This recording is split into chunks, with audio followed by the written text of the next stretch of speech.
हाय, मैं रवि रवि के बिंदास बोल में आपका स्वागत है। उत्तराखंड में ट्रांसपोर्टर के साथ हो रहा है अन्याय। मुझे ये चाहता हूं कि माननीय मुख्यमंत्री धामी जी इस वीडियो को जरूर सुने।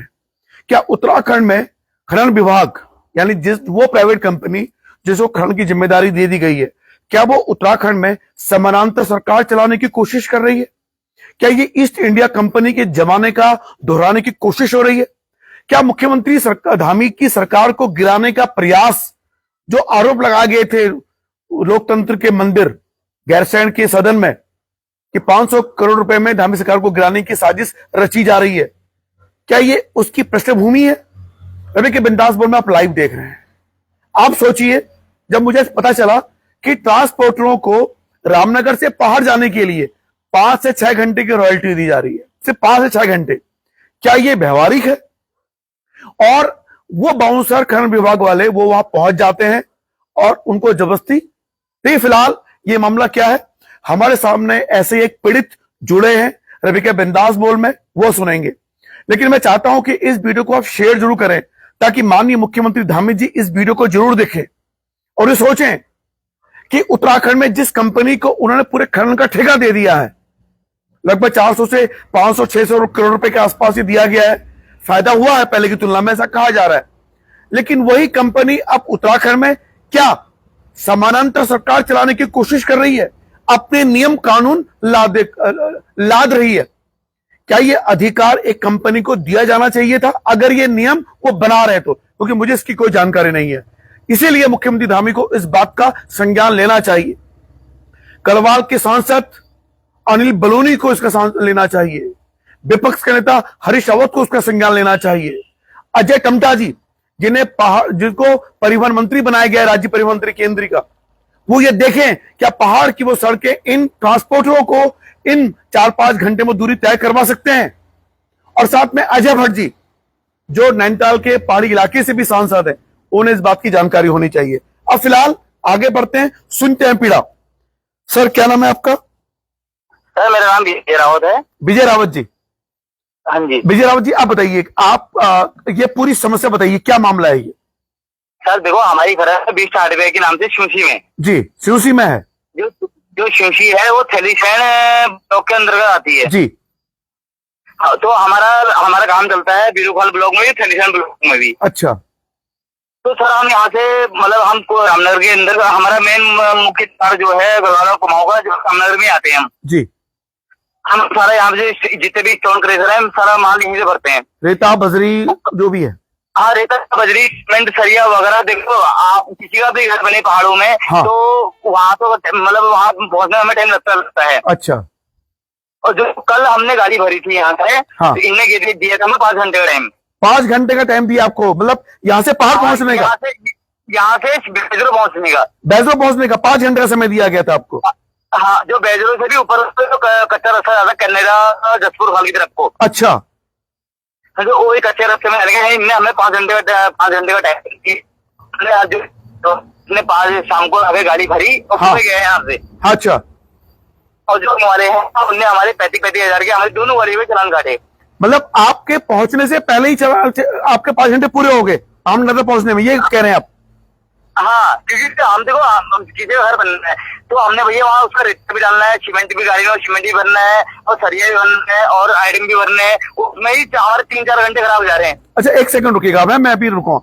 देखिए, जो इस लाइव को देख रहे हैं उनको बता दूं, जब पहाड़ के लिए कोई ट्रांसपोर्टर यहां से रेता बजरी लेके जाता है तो वो उसी ट्रक में साथ में लेके जाता है यहां से सरिया सीमेंट भी। कारण यह है कि वो चाहता है कि एक बार में वो सारा सामान लेके जाए, लेकिन रॉयल्टी से 5 घंटे की, यह है व्यवहारिक दिक्कत। इसलिए मैंने कहा कि क्या मुख्यमंत्री धामी की सरकार को बदनाम करके गिराने की साजिश रची जा रही है? कारण यह है कि मुख्यमंत्री धामी पहाड़ देखा है उन्होंने, और वो जानते हैं कि पहाड़ की क्या व्यवहारिक समस्याएं हैं।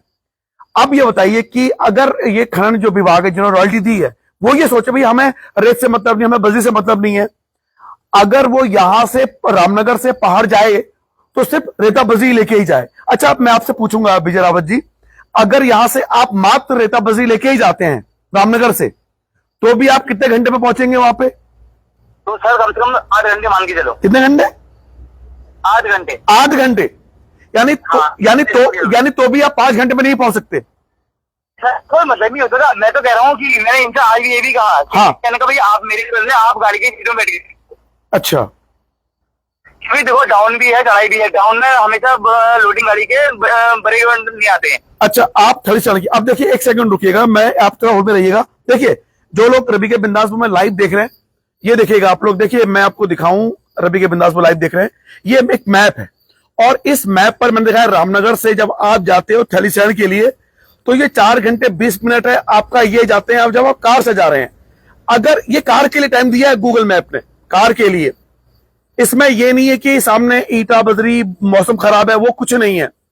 और अगर इसमें बस का, देखिए बस का टाइम यहां नहीं दिया हुआ है, लेकिन अगर पैदल जाते हैं तो आपको 2 दिन लगते हैं, बाइक से जाते हैं तो आपको 4 घंटे 20 मिनट लगते हैं।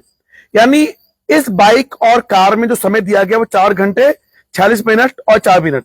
अगर हम बस या ट्रक से पहाड़ की तरफ जाते हैं थलीसैंण के लिए तो आपको लगते हैं, और जो उसकी जो दूरी है लगभग है 148 किलोमीटर।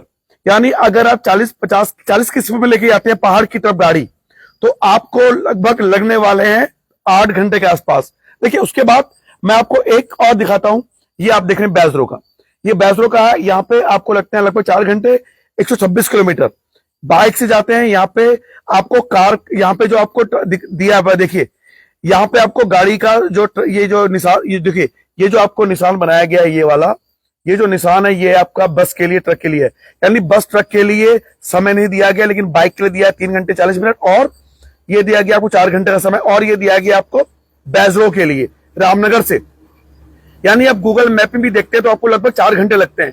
लेकिन अगर आप जाते हैं ट्रक से या बस से तो आपको घंटे ज्यादा लगने वाला है। यानी ये एक व्यवहारिक दिक्कत है जिसका ख्याल नहीं रखा है इन खनन वालों ने। अब देखिए, अच्छा अब मुझे जानना है आपसे विजय रावत जी, ये कौन सा विभाग है जो उस तरह की हरकतें कर रहा है, किस कंपनी को दिया गया ठेका? तो हमारे उत्तराखंड सरकार पहले जो वन विकास निगम थी वो हमारे उत्तराखंड में खनन कराती थी पहले। जी जी जी। अब जो हमारा उत्तराखंड में जो है खनन कर दिया प्राइवेट सेक्टर में। प्राइवेट सेक्टर में, जी हाँ। हाँ, जो इसका निजीकरण करने के बाद ये आ गया है माइनिंग वालों के पास। माइनिंग वालों के पास, अच्छा। हाँ, जो माइनिंग कंपनी है, जो इसका काम खाली है रॉयल्टी चेक करने का। अच्छा। हाँ, अब इसने 2-4 दिन से क्या कर दिया कि सिर्फ जो कहीं भी पहाड़ों की गाड़ी जाती है उनको लिए 5 घंटे बिल्कुल सीमित कर दिया है। 5 घंटे सीमित कर दिया, अच्छा। हाँ, क्योंकि देखो हमारे रामनगर को पता है कि कुमाऊं गढ़वाल का जो क्षेत्र है वो सिर्फ गढ़वाल और कुमाऊं को पूरा जोड़ता है। हाँ, अच्छा विजय जी, हमारे यहाँ से रामनगर से गाड़ियां, विजय जी जब आप, हमारे यहाँ से रामनगर से गाड़ियां जाती हैं चमोली भी, कर्णप्रयाग, रुद्रप्रयाग और गोविंद घाट नंदप्रयाग तक चली जाती हैं। तो आप ये देखो कि 5 घंटे में गाड़ियां यहाँ से गोविंद घाट या कर्णप्रयाग तय करने की रास्ता जो है। देखिए, आप लोग सुन रहे हैं विजय रावत जी को, मैंने कहा, मैंने हेडिंग डाला हुआ है, क्या समानांतर सरकार चलाने की साजिश रच रही है कंपनी? ये मैंने सवाल है, मेरा आरोप नहीं है। दूसरा, क्या मुख्यमंत्री धामी को बदनाम करके सरकार गिराने की साजिश रची जा रही है? जो आरोप लगाया गया था एक विधायक द्वारा कि 500 करोड़ रुपए में, क्या उस साजिश का हिस्सा है ये भी सवाल है, आरोप नहीं है। पता लगा कि ये कंपनियां मुझ पे मानहानि का दावा ठोक दें, इसलिए मैं सवाल कर रहा हूं।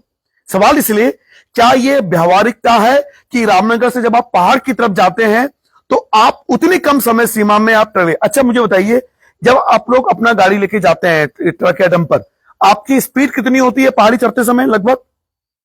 तो सर हमारी कम से कम 15 या 20 की, 15-20 के आसपास, यानी 20 मैक्स से 25 मान लीजिए आप, है ना? 20-25 भी कहा, मतलब दूसरे गेयर में आप लेके जाते हैं, पहले दूसरे गेयर में नॉर्मली 20-21 में।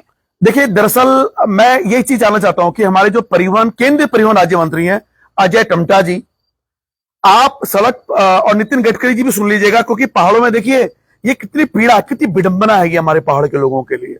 मतलब मैंने जब ये बात सुनी है शाम को, हालांकि मुझे दिन में फोन आया था लेकिन मैं कहीं बिजी था, जब मैंने इस मामले को समझा तो मुझे अपने आप में मैं कहां अपना सर पटकूं। मतलब एक कंपनी ये नहीं सोच रही है कि जब यहां से पहाड़ की तरफ आप जाएंगे तो कैसे ले जाएंगे। मैं निवेदन करना चाहता हूं माननीय पुष्कर सिंह धामी जी से, हस्तक्षेप कीजिए धामी जी, प्लीज निवेदन है आपसे। आपकी समानांतर रूप से क्या सरकार चलाई जा रही है, ये सवाल उठने लाजमी है। अच्छा, जब ये नियम लगाया गया विजय रावत जी, तो आपके मन में सवाल आया कि यार ये नियम कैसे बना दिया सरकार ने? अच्छा, पहले कितना समय? हमारे मन में बहुत सवाल आए, पर हम पढ़े लिखे लड़के हैं, पर हमने ये सोचा कि यार चलो कोई बात नहीं, हम फॉरेस्ट को मान सकते हैं, आईटी को मान सकते हैं, पुलिस को मानते हैं। हाँ। मैंने ये माइनिंग वाले जो इनकी बदतमीजी हमने देखी तो हमारे आज बिल्कुल सर के ऊपर चली गई। देखिए मैं फिर कह रहा हूं, उत्तराखंड में आंदोलन हो जाएगा अगर ये घटना हुई, अगर प्राइवेट कंपनी इस तरीके से अत्याचार करेगी ट्रांसपोर्टरों पर, और ये व्यवहारिक ही नहीं है। अगर ये मामला हाईकोर्ट चला गया, ये मामला सुप्रीम कोर्ट चला गया, तो आप समझ सकते हैं, मतलब ये व्यवहारिकता ही नहीं है। दूसरा, धामी जी इस बात से आप निवेदन कर लीजिए, मुझे नहीं पता कि वो कौन सलाहकार है आपके जो इस तरह की, अगर ये बात आप तक पहुंची है। अच्छा, मुझे एक चीज आ रही है कि अमूमन इससे पहले जो आपको रॉयल्टी मिलती थी, कितने घंटे की रॉयल्टी मिला करती थी आप लोगों को? हाँ विजय रावत जी, हाँ जी, आपको इससे पहले यानी परसों से पहले जो सरकार आपको वन निगम आपको रॉयल्टी देता था, कितने घंटे की रॉयल्टी मिलती थी आपको? सर जो पहले हमें मिलती 15 घंटे की। 15 घंटे की रॉयल्टी मिलती थी। क्योंकि जो हमारा ड्राइवर है, जो रात से पहाड़ से गाड़ी खाली होगा आती 4 बजे। अच्छा, तो वो गाड़ी भरने में हमें सीमेंट भी डालना पड़ता है, हाँ। डालना पड़ता है और चीज भी डालनी पड़ती है। गाड़ी भर के ड्राइवर जाके 9-10 बजे के बाद घर पे आता है। अच्छा, और मोहन गेट आपको बताया, मोहन गेट खुलता है 4 बजे सुबह, हाँ जी, हाँ जी, हाँ जी, जो कि नेशनल हाईवे 309 पर पड़ता है मोहन गेट। जी जी पता है मुझे जी। और उसके बाद हम निकलते हैं, जब चलो तो हम बेजरों की तरफ 309 पर निकलते हैं बुआ खाल वाले नेशनल हाईवे पे। हाँ। और जो शंकरपुर वाला बैरियर, अच्छा, हम उसके तहत निकलते हैं रामनगर से अपने हिसाब से 3:30 बजे सुबह। अच्छा तो अच्छा आपकी हाँ। आपकी कितनी गाड़ियों का चालान किया है इन्होंने? हमारी दोनों गाड़ियों का आज कटा है 35,250 रुपए का एक गाड़ी कटा है, और हमारा लोन 70,000 कुछ रुपए का चालान कटा है आज। और ये चालान काटा किसने, कंपनी ने काटा है?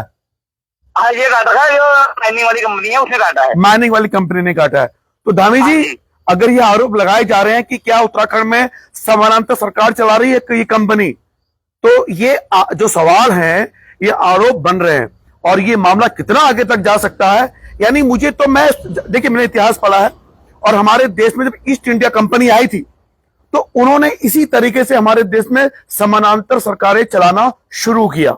और देखिए ये बड़ी हैरानी की बात है, एआरटीओ विभाग कार्रवाई नहीं कर रहा, पुलिस वाले नहीं कर रहे हैं, ये विभाग कार्य। अच्छा, ये जो चालान काटे गए हैं, ये क्या आप लोग कैसे जबरदस्ती काटे जाते हैं, क्या करते हैं आप लोग, कैसे कैसे होता है ये काम? तो न सिर्फ इनने जो आज हमें जो चालान काटा ना, हाँ। जब हम सुबह गाड़ी के यहाँ से गए, इनने कोई हमसे चालान काटने करके, हाँ। इन्हें एक कॉपी में हमारे गाड़ी का नंबर लिखा, और जब हम मर्चुरा क्रॉस हुए उसके बाद हमारे पास मैसेज आए। अच्छा, 2 घंटे बाद। ओहो, अच्छा विजय राव जी, अब अच्छा अब सुनिए, 2 घंटे बाद चालान का मैसेज आता हमारे पास। अच्छा अब आप लोग आगे क्या करना चाहते हैं, मतलब कल क्या करना चाह रहे हैं आप लोग? क्या कहते हैं, हमारी गाड़ियाँ पूरी पे है, हमारी 50,000 रुपए दोनों गाड़ी की किस्तें हैं। गाड़ी की 50,000 रुपए की, एक गाड़ी की 1 लाख रुपए हम किस्त भर रहे हैं। तो किस तरह हम कहाँ से भरें? अच्छा सुनिए, मुझे समझ में आ गया कि आपने गाड़ी ली है, उसकी आप किस्तें भर रहे हैं, ऊपर से चालान हो गया है, 5 घंटे की रॉयल्टी भी आ गई है। मुझे अभी सवाल पूछ रहा हूं आपसे कि कल आप लोग जितने ट्रांसपोर्टर हैं, कल आप क्या कर रहे हैं? आप लोग कल धरना प्रदर्शन कर रहे हैं, क्या कर रहे हैं? हम तो हमारे सरकार से ये मांग है कि कोई बात नहीं, जो हो गया, जो तुम्हारा प्रोसेस है वो अपने हिसाब से करते रहे, पर हमें ये 15 घंटे की रॉयल्टी दें, और जो हमारा जो चालान हुआ है वो उसको माफ करें। अच्छा, चालान माफ करें। अच्छा, दूसरा मुझे एक चीज और जाननी है, अगर ये मांगे आपकी नहीं मानी गई तो क्या करेंगे आप लोग, ये मुझे सवाल पूछना है, क्या करना है? जितने भी जो पहाड़ के नंबर वाले हैं, हम जो रामनगर के नंबर वाले हैं, हम तो धरना प्रदर्शन करेंगे किसी में। अच्छा तो यानी अच्छा हाई कोर्ट में जाकर अपील कर सकते हैं, हमारा न्यायालय है, हम एक चीज, क्या कल पहाड़ की तरफ ये गाड़ियां जाएंगी, रेता बजर की गाड़ियां जाने वाली है कल पहाड़, या कल सुबह हम 6 बजे से चक्का जाम करेंगे, कोई गाड़ी नहीं जाएंगी? तो वही मेरा सवाल था आपसे कि आप चक्का जाम कर रहे हैं कुल मिला के ना। ठीक है, ठीक है, बहुत बहुत धन्यवाद, कल मिलता हूं मैं आपसे, बहुत धन्यवाद आपका Vijay ji, thank you very much. तो देखिए, रवि के बिंदास बोल रहे हैं, आप लाइव देख रहे थे, लाइव सुन रहे हैं आप लोग।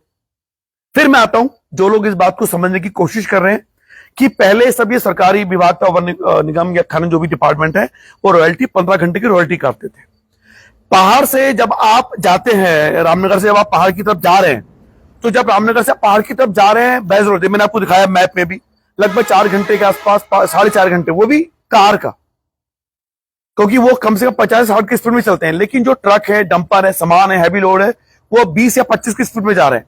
तो 20-25 किलोमीटर प्रति घंटा की चाल से आप अगर जाते हैं, अगर रेगुलर, और पहाड़ की तरफ रेगुलर जाते समय आपको ताकत भी लगती है, और ऐसी स्थिति में आप ये समझिए कि आपको रास्ते में चाय भी पीनी है, खाना भी खाना है, टॉयलेट भी लगी होगी, तो वो 5 घंटे क्या आप कवर कर पाएंगे? किसी हाल में नहीं कवर कर पाएंगे।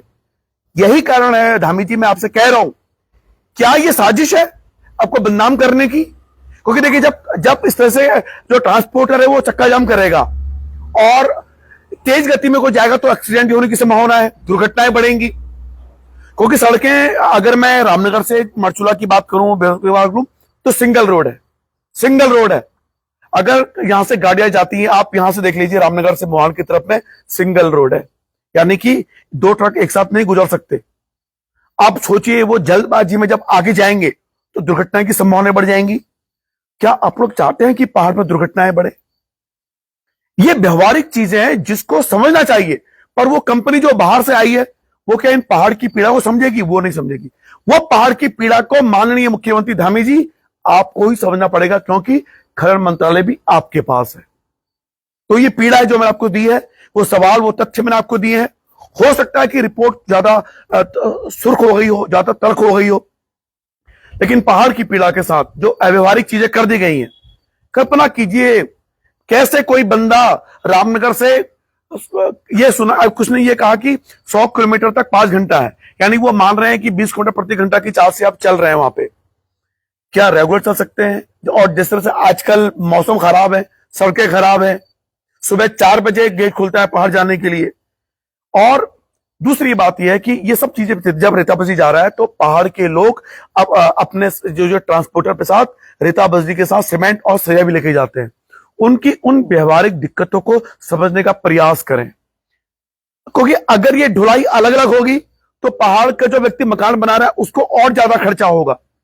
वो खर्चे की बचत ये लोग कर रहे हैं। रवि के बिंदास बोलने फिलहाल इतना ही। ट्रांसपोर्टरों की पीड़ा के साथ रवि के बिंदास वो मजबूती से खड़ा है। मुझे समय से पता हो तो मैं जरूर आता है, जब मैंने चीजों को समझा है तो मुझे लगा कि वास्तव में इस पर रिपोर्ट बनाई जानी चाहिए। तो धामी जी, अगर ये रिपोर्ट आप तक पहुंचे तो जरूर सोचेगा, मनन कीजिएगा कि एक कंपनी को क्या ये अधिकार है अपनी मनमर्जी के नियम थोपना? क्या एक कंपनी को अधिकार है कि पहाड़ की भयावहताओं को नजरअंदाज करना? क्या उसको यह अधिकार है कि पहाड़ के ट्रांसपोर्टरों को जो एक्स्ट्रा बेनिफिट उन्हें मिलते हैं अपने माध्यम से उन पर लात मारना? ये आपको समझना है सर, क्योंकि सरकार आप हैं। ये उत्तराखंड आपको अपना मुख्यमंत्री मानता है, आप सरकार हैं, आप उनके माई बाप हैं, और दूसरा कोई माँ बाप क्यों बने?